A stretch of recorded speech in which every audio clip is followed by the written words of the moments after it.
మేన్ రాశి వారికి ఈ వారం చాలా అనుకూలంగా ఉంది. ఈ సంవత్సరం శుభారంభం బాగుందని చెప్పచ్చు. చతుర్థ సప్తమాధిపతి అయిన బుధుడు దశమంలో ఉన్నారు. ద్వితీయ భాగ్యాధిపతి అయిన కుజుడు దశమంలో, తృతీయ అష్టమాధిపతి అయిన శుక్రుడు దశమంలో ఉన్నారు. బెనిఫిట్స్ బాగుంటాయి. ముఖ్యంగా ప్రయాణాలు వీరికి బాగా కలిసి వస్తాయి, లాభసాటిగా ఉంటుంది.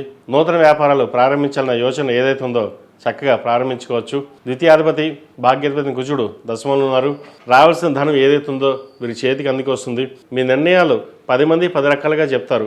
ఎవరు ఎన్ని చెప్పినా సరే ఒక నిర్ణయం మీరు తీసుకున్నారంటే అది మీ నెరవేరుతుంది. సంకల్ప బలం. జన్మరాశిలో శని ఉన్నారు, చక్కగా ఉన్నారు. జన్మరాశిలో శని మీరు అనుకున్న పని నెరవేరడానికి మంచి అవకాశాలు ఉన్నాయి. కుటుంబ స్థానం బాగుంది, చతుర్థ స్థానం బాగుంది. ఎప్పుడో కొన్న భూములకి కొన్ని రేట్లు రావడం అది కూడా బాగుంటుంది. సేల్ నడిస్తే నడుస్తుంది. ఏళ్ళు నడిస్తే మాకు జీవితం ఇంతేనా, మాకు ఇంక ఇలాగే ఉంటుందా, ఇలాగే ఏమి ఉండదు అనుకుంటారు.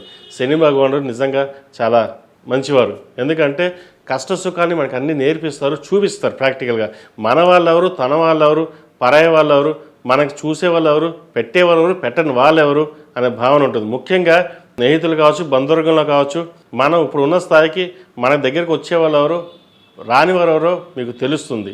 అదేవిధంగా ఈ రాశిలో మించిన విద్యార్థులకు కాలం కలిసి వచ్చే విధంగా గ్రహతులు గోచరిస్తుంది. మంచి అవకాశాలు కలిసి వస్తాయి.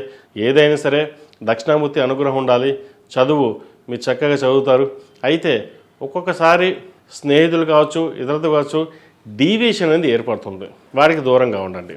మనం తర్వాత చదువుదాం, లేదంటే చిన్నవే కదా మనకు వచ్చేస్తాయి అనుకోకుండా ప్రతి చిన్న విషయాన్ని క్షుణ్ణంగా పరిశీలించుకుని ముందుకు వెళ్ళడం చెప్పదగిన సూచన. అదేవిధంగా ఈ రాశిలో జన్మించిన స్త్రీలకు వృత్తి ఉద్యోగాల పరంగా, వ్యాపార పరంగా సానుకూలంగా ఉంటుంది. అయితే ఖర్చులు మటుకు అదుపులో ఉండవు. ఎక్కువ దోబరా ఖర్చు ఎక్కువగా ఉంటుంది. వచ్చిన లాభానికంటే ఖర్చు అధికంగా ఉంటుంది. అదేవిధంగా దూర ప్రాంత ప్రయాణాలు ఎక్కువగా చేయవలసి వస్తుంది. ప్రయాణాలు లాభిస్తాయి. ఏదైనా సరే గడిచిన సంవత్సరం కంటే ఈ సంవత్సరం ప్రథమార్థం నుంచి మేన్ రాశి వారికి చాలా వరకు అనుకూలంగా ఉందని చెప్పచ్చు. ఈ వారం అయితే మీరు చాలా అనుకూలంగా ఉంది.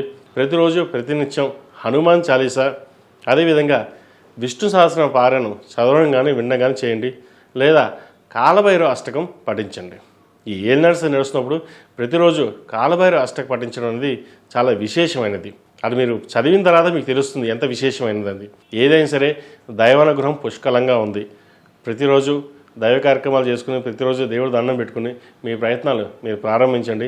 మంచి ఫలితాలు సంప్రాప్తిస్తాయి. ఈ రాశిలో జన్మించిన వారికి కలిసి వచ్చే సంఖ్య 8, కలిసి వచ్చే రంగు తెలుపు.